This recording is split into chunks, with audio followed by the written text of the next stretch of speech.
계속 예후와 관련된 얘기들을 함께 나누고 있지요. 어제까지 이 예후를 통하여서 하나님께서 아합의 집을 심판하시는 내용들이 이어졌는데요. 특별히 어제까지는 이 요람이라는 이 아합의 아들을 치시고 또 그와 함께 있었던 이 유다의 왕이었던 아하시아까지 죽임을 당하는, 예후로부터 죽임을 당하는 이야기를 우리가 함께 나눴습니다. 오늘의 전반적인 이야기는 이제 그 아합의 집에 남아있는 아들들을 처단하는 내용을 우리가 오늘 본문에서 볼 수가 있는데요. 특별히 오늘 본문의 초반에 보시면 이 예후가 이스라엘 귀족들에게 편지를 전하는 내용이 나옵니다. 여기서 말하는 이스라엘 귀족이라 하면 그 당시에 사마리아와 이스라엘에 있는 그 지역에 있는 장로들과 또 특별히 아합의 아들들을 교육하는 자들을 이야기합니다.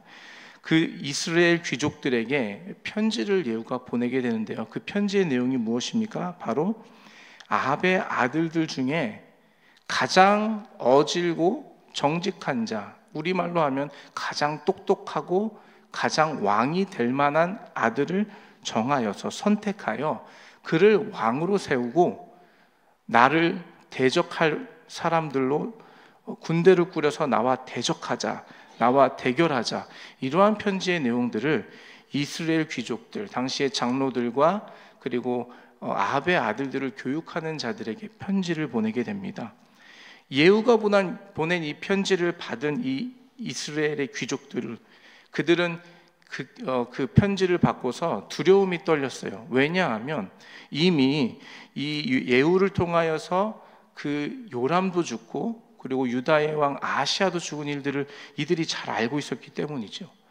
그들이 결정을 내립니다. 예후를 대적하여 우리가 이길 수 없다. 두려움에 사로잡힌 그들의 결론은 무엇입니까?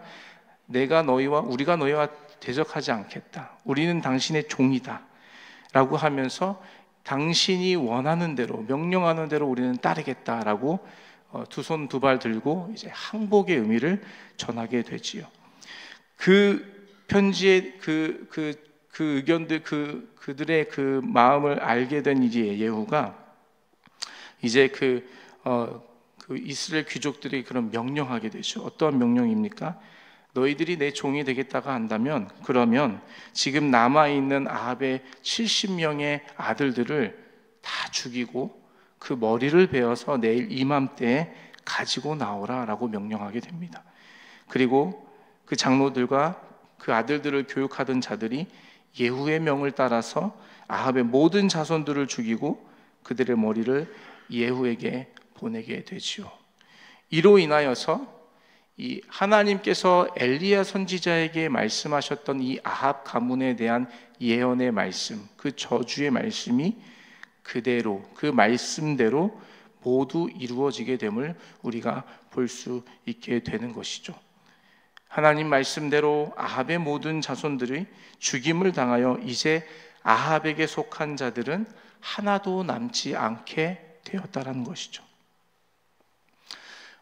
사실은 여기까지 오기 전까지 사실은 이 아합이 자신의 왕권을 아주 굳건하게 세우기 위해서 열심히 노력을 했던 것 같아요.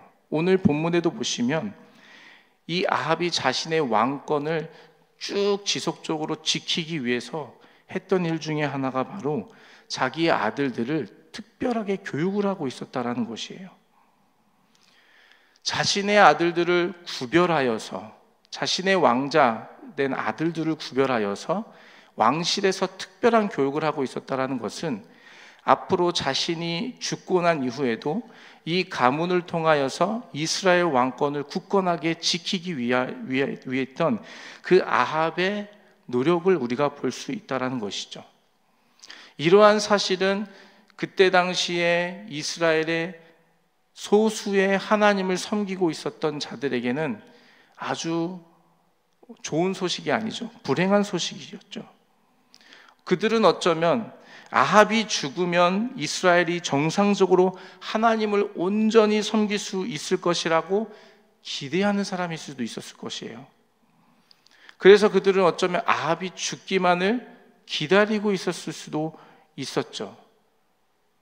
그런데 아합의 죽음 이후에, 그 이후에 다시 세워지는 그의 아들들도 여전히 아합과 같은 죄악을 범하고 있었다는 것을 보면, 남아있는 하나님을 섬겼던 그때 당시에 소수의 하나님을 섬기고 있었던 이 나봇과 같은 사람들의 입장에서는 소망이 없고 희망을 잃을 수밖에 없는 그러한 상황에 놓여 있다는 것을 우리가 알 수 있다는 것이죠. 아합의 자손들은 왕실에서 특별한 교육을 받았어요. 이것은 아합의 자손들이 아합의 통치와 신념들을 철저히 교육받았다는 것을 의미하게 되죠. 아합이 하고 있는 일, 이 바알을 섬기고 아세라상을 섬기는 어떤 우상 숭배에 대한 그 신념과 그러한 모든 아합이 가지고 있었던 것들을 전적으로 전수받고 있었다는 것을 의미하는 것이죠. 그래서 그 교육 안에는 하나님을 대적하는 교육들이 있었고요, 하나님을 온전히 섬길 수 없게 했던 그러한 것들이 많이 있었다는 것을 우리가 볼 수 있다는 것입니다. 아합이 죽으면 될 줄 알았는데, 아합이 죽고 나서도 여전히 이스라엘에게는 하나님을 따르려고 하는 희망이 점점점 사라지고 있다는 것을, 그때 당시에 소수의 주님을 따르려고 했던 사람들에게는 그것이 경험되어지고 느껴짐으로 인하여서 소망을 점점 잃어버리고 있는 상황이었다라는 것이에요. 큰 이변이 없는 이상 이 아합의 왕의 계보는 그 가문을 통해 계속 이어지게 되는 것이죠. 아합이 왕의 계보를 그의 아들들로 인해 계속 이어가게 하기 위해서 그 특별한 교육을 받게 한 이 사실이, 오늘 우리가 이 아합이 얼마나 자기의 왕권을 굳건하게 하려고 힘을 다했었는지 우리가 알 수 있다는 것입니다. 그렇게 아합의 가문은 그의 자손들로 인해서 영원히 이스라엘의 왕의 계보를 이어갈 운명이었습니다. 이스라엘에게 더 이상 하나님의 말씀이 바로 세워지는 것을 기대하기 어려운 상황이었다는 것이죠. 그러나 공의의 하나님은 이런 죄악을 그냥 내버려 두지 않으십니다. 나봇을 죽음으로 이끈 그 일로 인하여 하나님께서는 아합과 이세벨의 악을 분명히 심판하시겠다 약속하셨고요, 그뿐 아니라 아합에게 속한 모든 남자들, 아합에게 속한 모든 아들들을 하나도 남김없이 멸하시겠다고 약속하셨죠. 그리고 그 일을 이루시기 위해서 예후를 택하여 기름을 부어 왕으로 세우시고, 그로 하여금 아합의 집을 심판하게 하시고, 또 오늘 본문을 통하여서 그것이 온전히 이루어지게 됨을 우리가 볼 수 있다는 것이에요. 여러분, 이러한 사실은 저와 여러분에게 무엇을 의미하는 걸까요? 아합은 자기의 왕권을 굳건하게 세우기 위해서 최선을 다하여, 자기 노력을 다하여, 힘을 다하여, 방법을 다 동원하여서 세우고 있지만, 그가 열심히 세우고 노력했던 그 왕권은 하루아침에 하나님의 개입하심과 하나님의 심판 앞에서 아무 쓸모없는 일이 되어버린다는 것이죠. 바로 이것은 우리가 아무리 노력하고 우리가 우리의 힘으로 최선을 다하여 무엇인가를 잘 세우려고 하지만 하나님께서 허락하지 않으시고 하나님께서 원치 아니하시면 아무 소용없는 일, 한순간에 무너질 수밖에 없는 일이 된다라는 것을 우리에게 말씀해 주고 계시다라는 것입니다.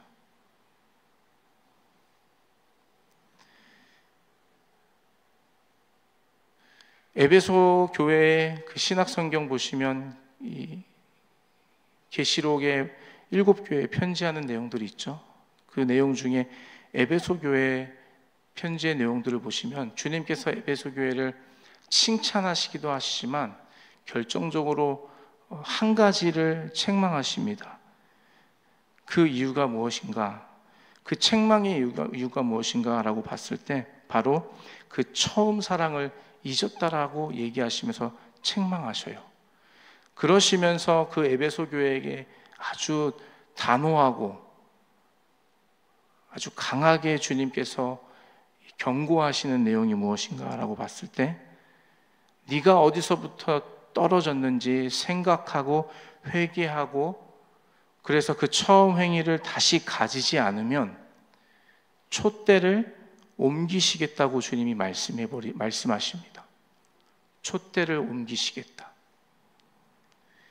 에베소 교회는 당시에 장자 교회로서 그 역할을 감당하고 있었습니다. 그리스도의 복음을 위해서 인내하고 수고하며 악한 이단 사상을 거부하고 거짓 선지자들의 거짓을 드러내어 교회의 정통성을 지켜내는 일에 앞장섰던 교회가 에베소 교회였어요. 그런데 그것을 칭찬해 주셨지만 주님이 에베소 교회에 보낸 편지의 핵심적인 내용은 무엇이냐면 어디서부터 떨어졌는지 돌아서서 회개하라. 그렇지 아니하면 촛대를 옮기겠다라는 것이 그 편지의 주된 핵심적인 내용이라는 것이에요. 주님이 촛대를 옮기시면 막을 자가 없다라는 것이에요.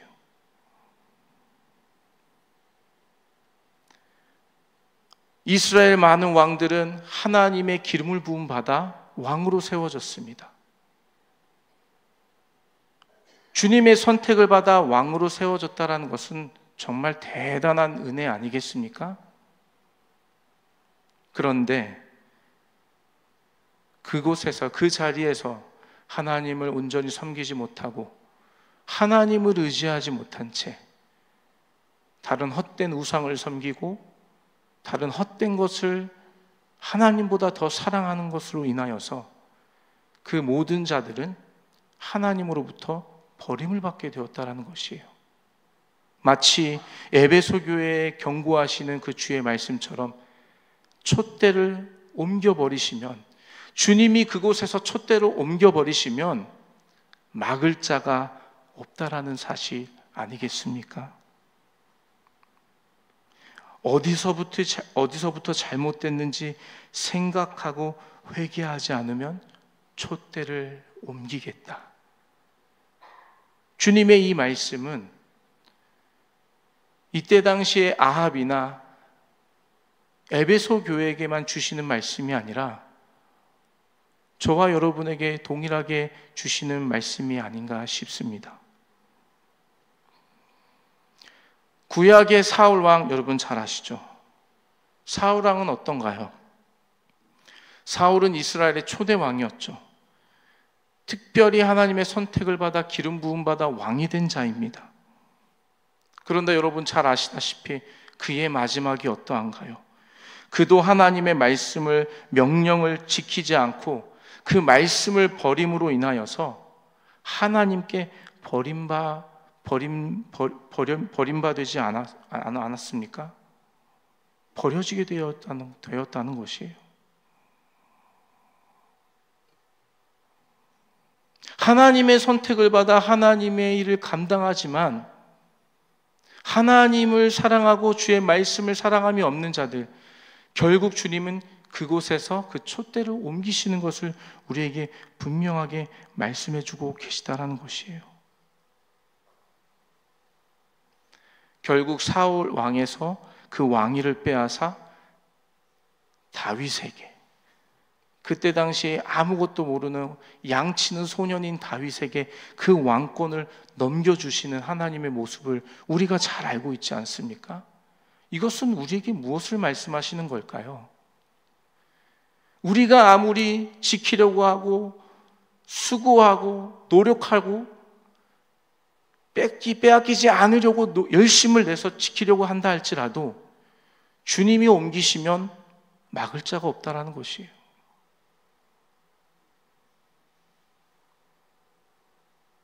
모든 주권은 하나님의 손 안에 있다. 하나님의 다스림 안에 있다는 것을 우리에게 분명하게 말씀해 주고 계시다라는 것입니다. 아합은 자기의 왕권 지키기 위해서 자기의 아들들로 인하여서 그 나라가 여전히 굳건하게 자기의 아들들의 통치 안에 있게 하기 위해서 그들을 교육하고 그들에게 자신이 가지고 있었던 신념들을 가르쳤지만 주님께서는 그걸 원치 않으셨다라고. 주님께서 그것을 촛대로 옮기시면 결국에는 막을 자가 없다라는 사실을 오늘 우리의 본문을 통하여서, 예후를 통하여서 그 모든 하나님의 말씀들을 이루어 가시는 이 모습을 보면서 우리에게 분명하게 말씀해 주고 계시다라는 것입니다. 저는 이 말씀을 준비하면서 이러한 적용점들이 생각이 나더라고요. 우리가 이 땅을 살아가는 동안에 우리의 지금 삶을 유지하기 위해서 최선을 다해 열심을 내어 성실하고 진실하게 살아가는 것 같아요. 현재의 나의 삶을 유지하기 위해서, 혹은 더 나은 삶을 살기 위해서 이 이민자로서 이 땅을 살아가면서 어쩌면은 멸시와 천대당하며 이민자로서 마이너리티 안에 거하면서 그런 어떤 서름을 당하면서도 성실하게 열심을 내어 이 삶을 평안하게 유지하기 위해서, 아니면 더 나은 삶을 살기 위해서 열심을 내어 살아가고 있는 것이 저와 여러분 아니겠습니까? 그런데 그 모든 삶을 이끌어 가시고 세워 가시는 것도 사실은 우리의 열심과 노력이 아니라 하나님의 주권 안에 있다라는 것이에요. 주님이 그것을 옮겨버리시면 하루아침에 몽땅 잃어버리는 것이 우리의 인생 아니겠습니까? 그것을, 우리의 삶의 주권이 하나님에게 있다라고 고백하는 것이 우리의 믿음의 삶, 여러분 아니겠습니까? 믿음으로 고백하는 우리의 삶이 그러한 인생 아니겠습니까? 그런데 문제는 여전히 우리는 우리의 열심과 노력으로 하나님이 없는 우리의 삶을 살려고, 하나님이 없는 열심으로 우리의 삶을 지탱하려고 하고 있다는 것이죠. 하나님 의지함이 없이, 하나님 말씀을 사랑함 없이 성실하게, 진실하게 살면 지금 내 가정을 더 굳건하게, 지금보다 더 나은 삶으로 살아갈 수 있다고 착각하면서 그렇게 열심을 살아가고 있다면, 여러분 오늘 이 말씀을 마음에 새기시면서 주님이 옮기시면은 아무 소용이 없다. 주님을 의지함이 없이는, 주님을 사랑함이 없이는, 주님의 말씀에 순종함이 없이는 우리의 열심, 우리의 노력, 우리가 무엇인가 지키려고 하는 그 모든 것 주님께서 한번 불어버리시면 남을 것이 하나도 없다라는 이 진리의 말씀 앞에 우리의 삶을 좀 돌아봐야 한다는 거 아니겠습니까? 저는 이 말씀을 준비하면서 제 삶에 그런 적용들이 나오더라고요. 영원할 것 같았던 아합의 가문은 하나님의 심판 앞에서 한순간에 무너져 버립니다. 영원할 것 같았던, 우리의 기독교 역사를 보시면 영원할 것 같았던 그 나라들이 있잖아요. 북이스라엘을 무너뜨렸던 그 아수르, 대단한 나라였는데 여러분 그 나라가 지금 남아있습니까? 영원합니까? 영원하지 않잖아요. 바벨론에 의해서 멸망을 당합니다. 남유다를 멸망시켰던 그 바벨론, 그 대단했던 바벨론 제국 여러분 남아 있습니까? 그 제국도 페르시아라는 나라로 인해서 멸망당합니다. 역사를 보면 대단했던 그 나라들도 주님의 주권 아래, 주님이 옮기시면 한순간에 무너져 버리는 걸 우리가 잘 알고 있지 않습니까? 그렇다면 여러분, 우리가 무엇을 의지해야 될까요? 주님 없이 내 성실하고 진실하게 열심을 내어 부지런하게 살면 내 삶을 유지할 수 있다라고 여러분 혹시 착각하고 계신가요? 성경은 그걸 우리에게 말씀해 주고 계시지 않으시다라는 것이에요. 우리의 열심, 우리의 노력, 물론 그것도 필요하겠지만 그것보다 먼저 앞서 선행되어야 될 것, 가장 중요한 것, 우리의 삶이 주님 안에 있다라는 것, 주님의 주권 안에 우리의 삶이 있다라는 것을 인정하시고 그 하나님 말씀 앞으로 나아가 주님의 말씀에 순종함이 없이는 우리가 지금 누리고 있는 평안함, 혹은 우리가 꿈꾸는 더 나은 우리의 삶, 아무 소용이 없다라는 것. 주님 우리에게 분명하게 말씀하고 계시는 것입니다. 하나님을 떠난 삶은 언제든지 흔들리고 무너집니다. 하나님께서 촛대를 옮기시겠다고 작정하시면 막을 자가 없습니다. 우리의 과거가 얼마나 열심히 주를 잘 섬겼는지, 어떤 분들은 대화를 나누다 보면 내가 청년 때 내가 정말 주님을 잘 섬겼어. 그런데 지금은 바빠서 뭐해서 과거에는 내가 청년 회장으로서 이렇게 주님을 섬기고 했었지만 지금은, 그런 얘기를 많이 들을 때가 있어요. 과거가 얼마나 중요해. 물론 과거도 중요하지만 현재 내가 어떠한 모습으로 주님 앞에 서 있는가, 주님은 어쩌면 그것을 더 중요하게 보신다는 것이에요.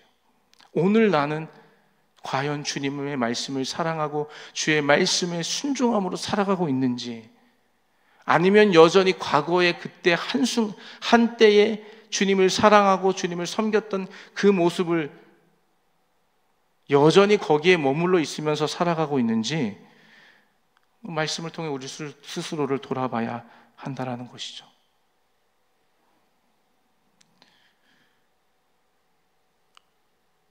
주님께서 옮기시면 막을 자가 없습니다. 오늘 본문을 통하여 주님 우리에게 분명하게 말씀하고 계십니다. 무엇을 정말 의지하고 있는지, 하나님을 정말 의지하고 있는지, 주의 말씀을 정말 사랑하고 있는지, 그 말씀 앞에 순종함으로 엎드려 있는지, 오늘 이 아합의 가문에 이루어 가시는 이 하나님의 일들을 보면서 우리에게 말씀하고 계십니다.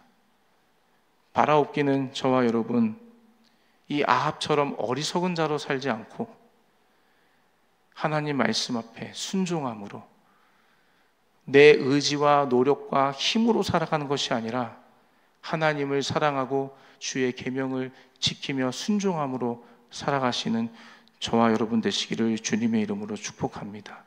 그래서 여러분, 주님이 주시는 그 은혜를 마음껏 누리시는 저와 여러분 삶이 되었으면 좋겠습니다. 교회는 나오지만, 예배는 드리지만 내 마음의 중심이 하나님으로부터 멀어져 있다면 다시 우리의 마음의 중심을 주님께로 향할 때가 지금이 아닌가 싶습니다. 오늘 본문을 통하여 주시는 말씀 여러분 마음에 새기시면서 내 힘과 노력이 아닌 주님의 은혜로 하루하루를 살아가시는 그 축복을 누리시는 저와 여러분 되시기를 다시 한번 예수님의 이름으로 축복합니다. 아멘.